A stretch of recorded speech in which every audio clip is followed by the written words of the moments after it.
What a shot by Sadiq Bey. Almost a 5-second violation for the Detroit Pistons.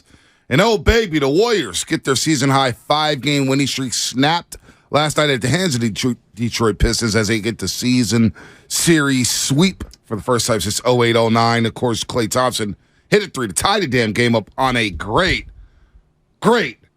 play drawn up by Steve Kerr. Oh, my Lord, the pass from Ty Jerome to Anthony Lamb. Klay Thompson coming out on a flare screen. Boom, you tie it as Klay Thompson scores 17 in the fourth quarter. But the Warriors lose their first game on his homestand, and I guess everybody's going to freak out. We'll see about that. As Jordan Poole, I heard a lot about him last night. And him taking care of the basketball. But look, this is what we do in sports. 888-957-9570. Are you concerned about Jordan Poole in late game situations? Because it seems like there's a lot of people are as we say good morning to everybody out there. By the way, Shasky, as I say good morning to you, Lubman, Spadoni. Storm was kind of weak last night, wasn't it? Well, in this area, yes, but I would say like up in the Russian River, everyone's getting evacuated. I got a phone call, the emergency phone call that everyone's getting evacuated. So I was just telling Joey and I was telling the audience, if you're out there in like Santa Cruz, and I know there's other areas, but I'm just trying to follow it as best I can. If you're up in the Russian River area, like 707. Dude, yes, please be careful going down River Road. There's floods everywhere. There's washouts, rocks. You know, it's insane. So I got an evacuation call because they know my number because it's being registered or whatever. I got an evacuation call. It's like, oh no. So I reached out to some of my neighbors, made sure everybody's okay. It's just that's good. That's good. Stay safe. But I'm with you because I was here at in the home. City, I was just like, it's raining. I drove home. It's windy. Like, it's rain. We've driven through rain before. But I think it's today there's going to be real, like 50-mile-an-hour gusts inland. That's bad. That's pretty bad. You know what I mean? And like I worry. So I'm with you, though. I thought... I think that a lot of the local television hypes it up with the names and everything. Like, and I was hearing some of those things, and I'm like, damn. Like, I don't know. I hear you. I hear what you're saying, and I kind of agree. But I'll give you this. The trees in my backyard, we cut a bunch of trees down. The neighbor's trees. They're flowing. Oh, they're flowing. Right angles, bro. Right. Like 90-degree right angles. And I'm like, yeah, I think my neighbor needs to chop that bad boy down so it don't fall on my house. They're flowing. They're flowing. Can I ask you a question? What's up? I have never seen you more happy for a loss after that game. Were you guys rooting for overtime, or were you rooting for that game to just end? Be honest. No, I wanted overtime. I wanted to win. You had an ear-to-ear grin. No, I wanted to win. But what do you do after a loss like that, right? All you can do is laugh it off. It was great. I realized, look, it's the first week of January. Warriors have won 5 straight, 6 straight at Chase Center. 17-2. They've come back and rallied in a lot of late game situations. Yes, they have. Portland. Yes. You know, they almost blew the game against Charlotte. They almost blew it against Utah. You had to rally against the Atlanta Hawks Monday night. Just to send it to overtime. You go to double overtime. Look, it's been a good run. You're also shorthanded. No Wiggins. No Kuminga. No Wiseman. Of course, no Stephen Curry, who joined the broadcast in the third quarter. No JaMychal Green. Was supposed to be the second quarter, and then it was the third quarter because he was working out, trying to get pipes like Kalena. Yeah, he's getting his workout, getting his cardio in. I enjoyed that, by the way. Yeah, no doubt. I did, too. So, you know, Carbo's going to get you from some of the slow starts. You gave up 34 points in the first quarter, the last 8 of that quarter. And it was just one of those games where the Warriors would cut it to 2, and the Pistons go on a 6-0 run. You cut it to 1, they go on a 7-0 run. They just couldn't get over that hump. And some of the bad habits, at some point, you can't cover up all those losses on the basketball court. There's a lot of things about last night's game that were kind of like frustrating. Lack of size, athleticism. I felt like they missed an extra big, whether that's... Even though Kuminga's not technically a big, like they missed his athleticism and size, I thought, big time. I thought they missed Wiseman last night. No doubt. Like that would have been a good test for him. And that team is obviously very young. Jaden Ivey, very impressed with him. Yeah, he's quick. And then, like, I also look at it as the Warriors chased all night. And to your point, it felt like they couldn't break the seal and get over the hump. And I think you have to credit them. Bogdanovich did a lot of little things to win. He seems to me like a guy, if he doesn't get an extension from the Pistons. Well, he got an extension October, the day they played the Warriors back on October 30th. I didn't know. I thought he got an extension for $39 million. He, to me, feels like a nice trade piece for a contender. I just don't know who would want to have that because I thought he didn't have the extension. No, I thought he was out at the end of the year. Yeah, I think Milwaukee would be a perfect fit for him. What do you think? He's a baller. He's 33 years old. You can see he can dribble into the mid-range. He hits a little 14, 15-footer. He hit 5 threes yesterday. He's big and he's smart. He knows how to play the game. So here is the extension here. Didn't pull it up yet. But I could have swore he signed it the day before they played the Warriors back on that 5-game road trip where they beat the Warriors 128-114. So, look, if he does get traded, I think a team like Milwaukee could use him. Hell, any contender could use him. Boston could use him. The Warriors could use him. I was just going to say, I wouldn't be opposed to the Warriors picking him up. I don't know. It was one of those games, like Dante DiVincenzo had an off game. And, you know, I was wondering why he wasn't out there in the final minute or so. I know they went with Ty Jerome. And I don't know if that was the specific swap out, but like I was thinking, let's get some more defense out there, especially without Draymond Green. Right. But we see him out there in that last possession. Jordan Poole was the odd man out on that last defensive possession. Was that who it was? Yeah, Jordan Poole. He wasn't out there on that last possession. Wasn't? Dante was on the floor in that last possession. But on the offensive possession, he was on the he went defense for offense, so then I had it for confused. Defense. It happened so quick. I was distracted. Yeah, two-year, $39 million extension he signed back on October 30th. Bojan Bogdanovic. Yeah, I remember it happened the morning of the Warriors I think game. it's a good swoop up for somebody. I really do. I think he's the kind of guy that, like, if you're the Clippers, I think he'd be really nice. If you're the Warriors, he'd be nice. I think there's a lot of teams that could use him. Yeah, no doubt. I mean, look, man, the Warriors lose last night. Tough one for them, 122-119, an entertaining game. You had to, Draymond Green now has 12 technicals. It looks like he's going to get that 16 this year. Well, usually he braces himself for it. Hopefully one of these techs get rescinded. Did you see what's back? Yeah, it's podcast. He had a letterhead like Michael Jordan from David Falk and his agency. Can we have a little fun? Because last night, I know frustrated as people are with Jordan Poole's handle, I'm not. I'll explain later. Are people frustrated? Because I know they were Monday night and didn't win. Jordan Poole becomes this scapegoat of criticism, and I don't think it's fair. Like I read off all the stats yesterday, and we can do this exercise again. He's younger than where Steph Curry was the first time they went to the playoffs in 2012, 2013, when Steph elevated from like a 17-point-a-night guy to a 22-point-a-night guy.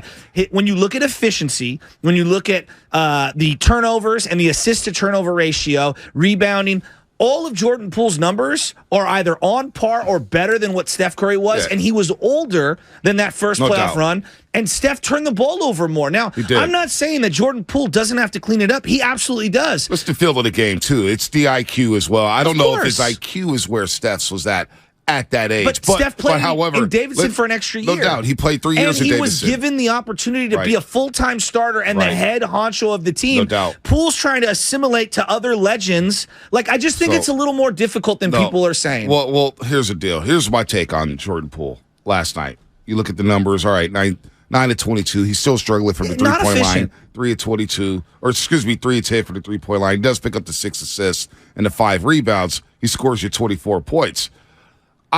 Jordan Poole hit some big shots in the fourth quarter. The nice little crossover with the step back mid-ranger. Very nice. He hit a big 3 in that game. His catch and shoot's lovely. His catch and shoot's lovely. He finished with 3 turnovers last night, which I will take in 34 minutes of action. One. 3 turnovers. All right, you get the final turnover for the 3rd straight game in a late game situation. It's the same thing we say about Kuminga, Wiseman, Moody, Ty Jerome, Anthony Lamb, if you want to throw him in this bucket. Nice game. Look.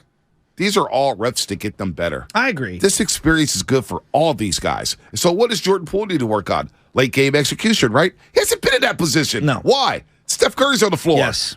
Draymond's on the floor. Andrew Wiggins is on the floor. Klay Thompson's there. So in that small ball lineup, he's going to be the 5th option a lot, or 4th option if you take away Draymond Green. But he's not going to have the ball in his hands to make those type of decisions. He needs to go through this. So going through this experience now, I believe is going to pay dividends in April, in May, when he does have a situation where he has to take control and draw up a player, orchestrate a player, whatnot. So I'm not going to freak out about it. He slips, he gets picked.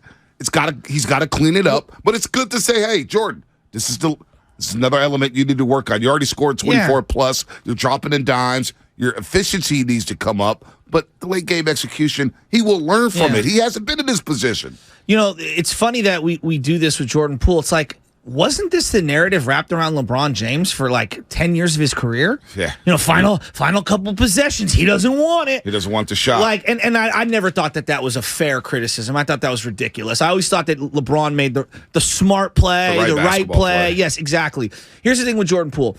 that the handle gets loose at times. And I feel like in games where he struggles, when he's over dribbling, moving too fast, trying to do too much, the handle gets exposed. And I agree with you, B. As time goes on, he's going to be more confident. It's going to slow down. Imagine the heartbeat that's going for this kid. I'm going to make a play. We're down 1. This is our opportunity. And he slips and falls. Dude, he's in his 4th year of his career. Exactly. And the one thing that gets him in trouble, which has been the case all season long, when he's going 100 miles an hour and he's over dribbling, he gets himself in trouble. When he's rolling, 1, 2, 3, dribble, pull up. Boom. Straight line drives to the rack. Boom. You're not messing with the handle. You're not carrying the ball. You're not doing all that. He's moving too fast, so they'll sit back today. He's got a couple days off. He's played a lot of minutes during his homestand. Get a couple days off, clean it up. I am completely confident that Jordan Poole will clean that up. But again, he needs to go through this. Because once Steph moves on, he's going to be the guy who's ball in his hands, 24 seconds left in the game. He needs to learn through this. So I'd rather him go through these mistakes now I'm with you. as opposed to April, May, when you have a big situation, a big playoff game, and he turns it over. Get this out the way now and go through it. Watch these games back Utah. Watch this game back against Portland. Watch these games back against Atlanta and clean it up. And he's a smart enough player. His IQ's already there. He's running an offense at 24 years old without Stephen Curry and Andrew Wiggins. I think Jordan Poole will be fine. Well, and I think what everyone's going to look at Jordan Poole and they're going to hyper focus on that. They were chasing all night, and they did a great job to close that game out and put themselves in a position to win. To me, they shouldn't have been in that position. No, it was a beautifully designed play by Steve Kerr, and then simultaneously, I thought Kevon Looney had multiple amazing defensive and offensive second, third hustle opportunities. One where Clay and Poole don't communicate on the switch. I think it's Ivy or whoever, or maybe it's Bey, going to the rack. Here comes Looney as the lone help defender, as the farthest man, comes flying over, goes straight up in the air, and causes a big-time miss, which gives them that opportunity to run that play. And then, obviously, Kevon Looney got a huge offensive rebound and threw it to Klay Thompson. So, I don't know. I just... That was a game last night. I understand people's frustration. They've been on a tear. I'm okay with it. They were chasing all night. And I hate to do this. The Mike Crew go, tip your cap to the Pistons. But you kind of got to do. They outplayed the Warriors, I thought, yesterday. The Pistons have one of the worst offenses, if not the worst offense in the NBA. They're 30th in the league. All right? They're 29th in the league when it comes to points per game, offensive efficiency. They had the game of their life last night. You know, they hit 16 threes. Shot 44% from the three-point line. Go look at their numbers from 3 this season. It's not pretty, folks. It's in the bottom of the league. Bottom of the league. All right, they shoot 49%. This guy's play hard. Duran, this kid in the middle out of Memphis, Jalen Duran. I didn't know 8 for 8. I didn't know anything about him. Dude, he's athletic. He looks good. He gets up. He grabs you 11 rebounds. I mean, look, the Pistons played hard yesterday. They needed it. They were 10-8, 2-8 in their last 10. What did you think of the first tech on Draymond Green before I get to the second one? Well, the first one was just weak. I looked back. I was like, wait, why are they shooting a free throw? It was an Ed Malloy special. It was Ed Malloy. And this Sheree Mitchell, you know, you had another female ref out there, Sheree Mitchell. I don't know what the hell she was doing. She's 1 minute calling the charge, 1 minute she's letting the charge go by. I just the inconsistencies of all these referees.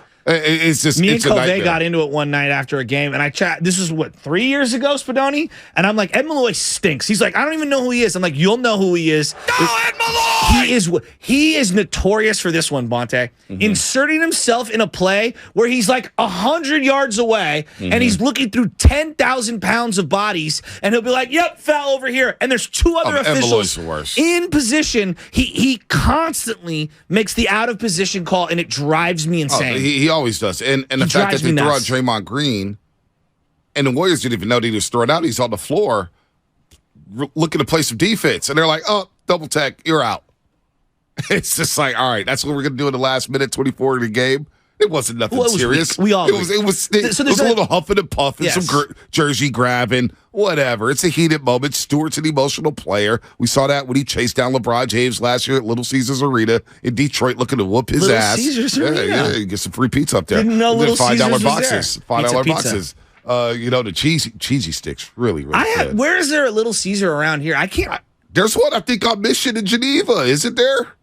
Somewhere their around crazy bread's so good. Oh, it's so good. I'm really hungry this morning. It's really, really good. Then they had one in Emeryville. There was one in Daly City. I know that up at the top of the I think it was Westmore, up near Westmore somewhere. Okay. Yeah, but I can't remember. I could have swore there was one right by Geneva Mission. No, I'll think about it. You know what? I think maybe that's a Domino's. No, I think you're right because it's near the old movie theater near Dan's Pharmacy on Geneva. I think you're right. I think you're right. It could be Domino's. Shout out Acme Surplus. One of the Fahey's. Call me and let me know if there's a. What is it? Little Caesars over there. I think there is. I think it's walk-in only. I don't think you can eat in there. So Draymond gets tossed. Right. Draymond gets tossed, and it's weak. But it was funny. Sadiq Bey hits the 3, right? Off a great hustle play by Stewart. So 117, 112. Bully looks at me and goes, "You want to bet the Warriors win this game?" I look at him and said, "Detroit could be up 15 right now. I'm not betting on the Pistons, okay?" And the Warriors came back. And I thought we were going to OT. We were at the demo. Clay hits the shot. It's like, all right, let's sit our asses back down. Warriors lose on a game-ending three-pointer with 1 second left. I'm Monte Hill. I'm so glad that this is not overtime. No. I wasn't feeling like that. But I was just like, the game was moving fast. I was like, damn. You were happy. It was like 8:43 early in the fourth quarter. I'm like, oh. Your boy's going to bed before 11 o'clock. Let's go. There's a couple of things that I would love the NBA to adopt. And I also have a great question for you before we hit the break here. The number one. I'll determine whether or not it's great. The end of a shot clock violation. The FIBA does this, right? Where you get a miss, right? And it's the end of the shot clock and the shot clock expires, but you have clearly controlled the ball and you're going to be flowing up court. And then they stop it and make you inbound it. Just keep it moving. Why are we blowing whistles there? Yeah, just keep. I know you want to do the side, but just keep it moving. Dude, I saw one last little week. Things. There's little things. They tapping out. Warriors get the ball. They're about to run and get a layup, and they. Boop, boop. Yeah, it drives me nuts. It's insane. You're taking away the advantage, and we got a great defensive stop. We're the ones who should be rewarded. Here's the question I have for you, B. Isaiah Stewart seems like a very tough individual who I would never want to fight. I wouldn't want that smoke. I don't think Draymond wanted that smoke either, and I don't blame him. So here's what I want to ask you. If I were to go starting 5, any sport, all time, who are the starting 5 of the guys you don't want to mess with? Because I've got some names in my head, and I was ready to give you my starting 5. All sports? All sports. James Harrison, Pittsburgh Steelers. Thank you. He's on my starting 5. Yes. Ron Artest. On my starting 5. Bill Romanowski. Not on my starting 5. I'll go Xavier McDaniel after reading up on him. You know what? That's a good one. Not on my starting 5. And then I'll go Charles Oakley. I think that's 4. That's 5. Oakley, Romanowski. Romanowski. Xavier McDaniel. Okay. The top 2, James Harrison. And then Ron Artest. I'm going to add a couple. It's my starting 5. Charles Haley.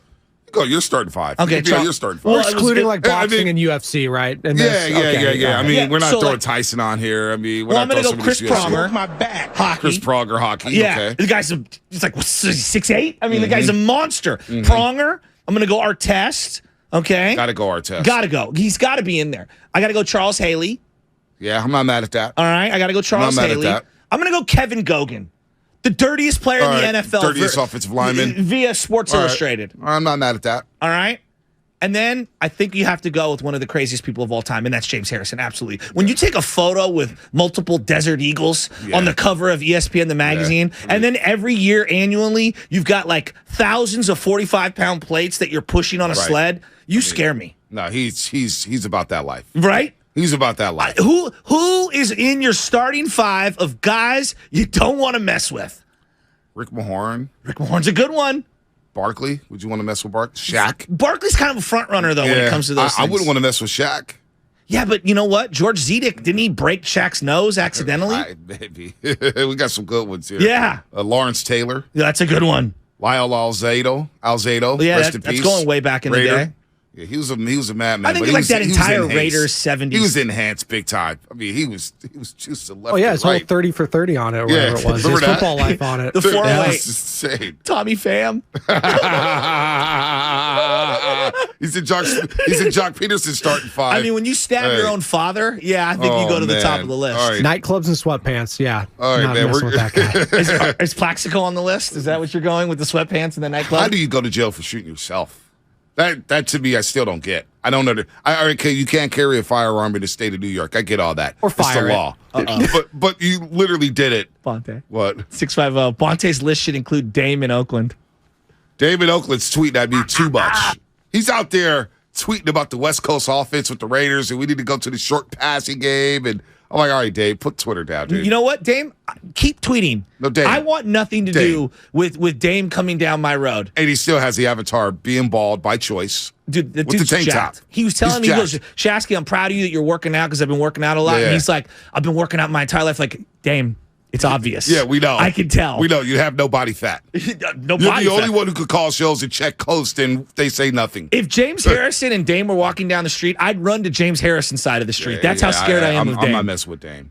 And Dame, I hear Dame, the streets tell me Dame's only about 5'5", and he's still about that life. That's what the streets say. Don't be doing the height slander on people, all right? I'm not As the resident short guy here. I like short. I've got a lot of short friends. It's all good. It's all good. My guy from Philly, he's not going to like this. Philly Zoo.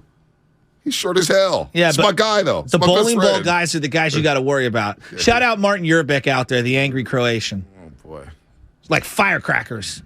You know what I'm talking about. You don't want to mess with those little guys. These Lorenzo O'Neal, for example, the guy's about my height, and he's a bowling ball. I would never want to mess with these him. These names are getting out of control. And yes, there is a Little Caesars next to the Walgreens on Geneva Mission. Yeah. How do you not know about your own hood? And I do. Come on. I said that. That's why I'm the mayor of San Francisco. Oh, okay.